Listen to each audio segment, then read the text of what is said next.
So Dana White came out and he was talking about he cannot believe how disrespected Cowboy Cerrone has been going to this fight with Conor. And I sitting and thinking about that because before he said it, I was having some of those same thoughts. Like, how is anybody dismissing Cowboy? By the way, the day that Dana made this announcement was through social media as a bit of a holiday treat on Thanksgiving. But the one thing that he included in the tweet was that this was at welterweight. And the one piece of the story that I felt was missed by everybody was that this was at welterweight. Cowboy versus Conor, Las Vegas, ESPN, T-Mobile Arena, tickets on sale, every piece you want to do, welterweight. That was the highlight for me because that changed everything. That changes absolutely everything. You go look at how many wins Cerrone has at welterweight. You look at how many Conor has at welterweight. It changes everything. You look at the fact that Cerrone's busy and active fighter. You look at the fact that Conor's coming back after a layoff. Oh, by the way, into a potential 5-round atmosphere.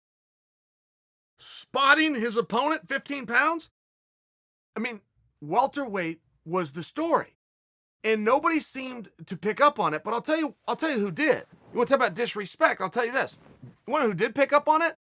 The lines in Las Vegas, and they dropped quickly. Once they found out that fight, which had been rumored for a meaningful period of time, was going to happen at welter, they shrunk in a hurry in favor of Cowboy. Now, when you talk about disrespect, what exactly do we mean? I take it as you're brushing a guy off and this guy has no chance. There's two different things at work here. If you were to ask insiders, you were to ask the boys in the locker room who they think's going to win, that's a pretty split fight. And from the guys I've talked to, it's about a 60-40 split, but that's pretty close in favor of Conor. But if you go talk to the public, it's much more like an 80-20. Foregone conclusion, Conor wins. As a matter of fact, let's just set up Conor's next fight right now. I'll tell you another fight that went this way. Anderson Silva versus Chris Weidman, part 1.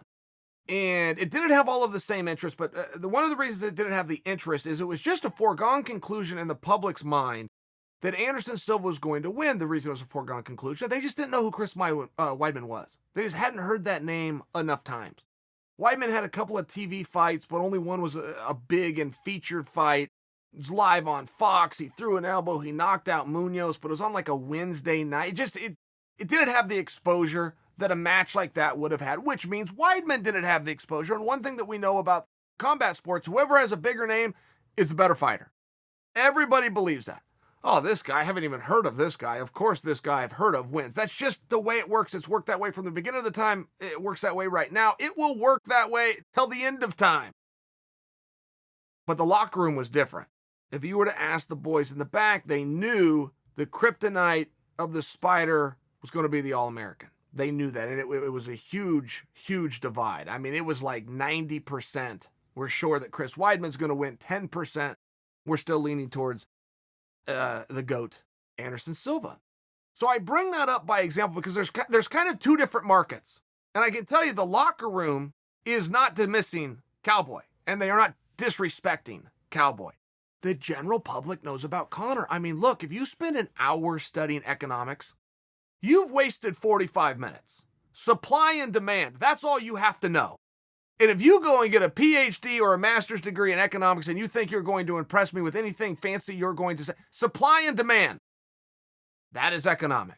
You're welcome. Here's your degree. But it works like this. There hasn't been a big supply of Conor McGregor. There is a demand.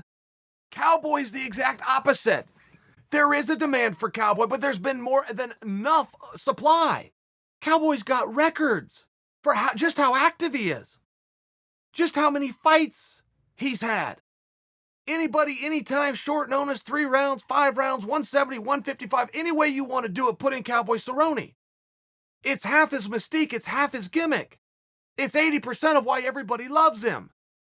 It's almost 100% of why he is being put into this opportunity. He's owed it. The boys in Vegas agree. Hey, Cowboy, we're getting you back. We owe you a couple. Boom. We're square. I mean, it's a very real thing. But supply and demand does take place. So the media, who hasn't got to talk to Conor in a while, is now wanting to talk to Conor. The media, who doesn't get to talk to Conor, but also hasn't got to talk about Conor in a while because there wasn't a topic to talk about, are now talking about Conor. The fans who are wanting to see Conor back and really don't give a goddamn how he does. I mean, if you want to get down to it, Conor is one of these guys who has mastered it does not matter the outcome of the match. That is a very rare thing in a fighter's life. As a matter of fact, I argue that that is the ultimate goal that any fighter should have. In front of being champion, in front of being undefeated, if you can get to the part of your career where the outcome of your match does not matter, you're the boss even after a loss. If you can get to that point in your career, you are in the sweet spot, and that is not a spot that you can stay in forever. Eventually, you're going to have to get some wins slipped in there. But if you can be a main event, get beat, and your next fight is a sold-out main event, God bless you, you won. You won. Conor McGregor has won. The outcome of his matches do not matter at this point. That's going to be around for a while. It won't be here forever, but that is the truth. People just want to see the Conor show. Conor has got people to come along the journey. The ups, the downs, the ins and outs, the different sports, the new business ventures, the change in weight classes. People are interested, and they're willing to come along the journey. And that's a difference in a star versus a fighter, or even versus a very good fighter, who understands the concept of getting people in the masses to come along the journey. By the way, don't worry about the outcome. We win or we learn. Great and powerful line by Conor McGregor. Some of the best marketing he's ever done is we win or we learn. And I don't even think it was his line. I think he got it from his own coach, who I believe he credited, but it all adds to the same point, okay? There's a story. That's promotion. There's laws, in this case, supply and demand. That's business. And I do notice that Donald is being overlooked by many, and it's a foregone conclusion. I will only remind you, that's the masses. That's a very broad group that's doing that to Donald. As you start to get a little bit closer towards the nucleus and some of the smarter and more sophisticated minds, it is just the opposite. People on the inside are very well aware. This is why Dana said it. Dana is the inside. He's the starting of the inside. Everything and he knows, hey, wait a minute.